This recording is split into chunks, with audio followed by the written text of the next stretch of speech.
சகைவே சீக்கிரம் இறங்கி வா, இன்றைக்கு நான் உன் வீட்டுல தான் தங்க போறேன். சொல்லுங்க, உன் வீட்டுல தங்க போறேன், உன் வீட்டுல தான் விருந்து சாப்பிட போறேன், நீ முதல்ல சீக்கிரம் வா அப்படின்னு சொன்ன உடனே இவனுக்கு ஷாக் ஆயிடுச்சு. என்னடா என் பேரை இவரு எப்படி சொல்லி கூப்பிடுறாரு அப்படி சொல்லிட்டு அவனுக்கு ஒரே ஒரு ஷாக்கிங். சரி ஓகே அப்படின்னு சொல்லிட்டு சந்தோஷம், ஏசப்பாவே கூப்பிட்டுட்டாரு அப்படின்ட்டு உடனே மரத்துல இருந்து கீழே இறங்குறான்.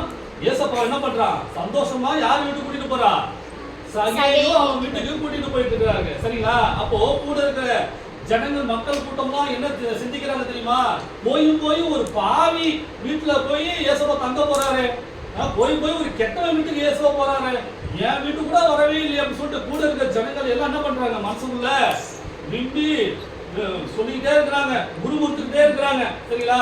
அப்போ அந்த நேரத்துல ஏசப்பா யார் வீட்டுக்கு போயிட்டாரு, சகை வீட்டுக்கு போயிட்டாரு. அந்த இடத்துல சொல்லுங்க, விருந்து சாப்பிடுகிறார். சொல்லுங்க, மக்கள் வெள்ளம். சகை வீடு, பணக்கார வீட்டுல எப்படி இருக்கும், சும்மா ஒரு வேலை குடிச்ச மாதிரி இருக்கும், பங்களா மாதிரி இருக்குமா இல்லையா?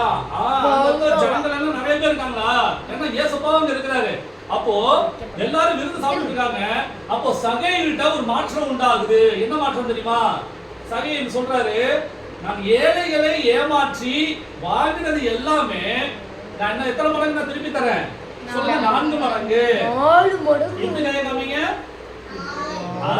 நான் ஜனங்கள்ட்ட நான் நிறைய பணம் ஏமாத்தி நான் வாங்கியிருக்கிறேன், அந்த வாங்கின பணத்துக்கு ஈடா என்ன எத்தனை மடங்கு நான் திருப்பி தரேன், 4 மடங்கு நான் திருப்பி தரேன்னு சொல்லிட்டு அவன் வெறும் வாய்மொழியே சொல்லாம, வெறும் அறிக்கையினால் மாத்திரம் சொல்லாம, அவன் அறிக்கைய செயலா மாத்திரம். எப்படி மாத்திரம், ரூமுக்குள்ள போய் பணம் காசு எல்லாத்தையும் அள்ளி அள்ளி அள்ளி அள்ளி எடுத்துட்டு வந்து அவன் யார்கிட்டலாம் அவன் அநியாயமா பணம் வாங்கினானோ எல்லாரும் கையில எத்தனை மடங்கு திருப்பி கொடுத்தான், 4 மடங்கு திருப்பி திருப்பி.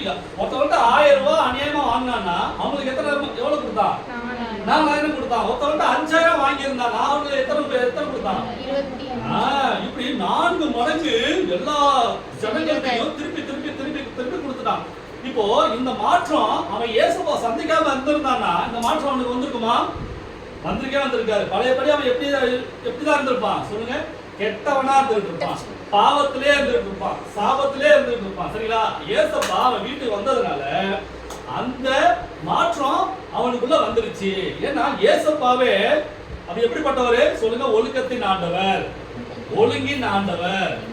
அவர் வந்தாக்க ஒரு மனுஷனுடைய இருதயம் எப்படி ஆயிடும், சொல்லுங்க, சுத்தமாயிரும். பாவியா இருந்தவங்க எப்படி ஆயிடுவான், சொல்லுங்க, நீதிமான ஆயிடுவான்.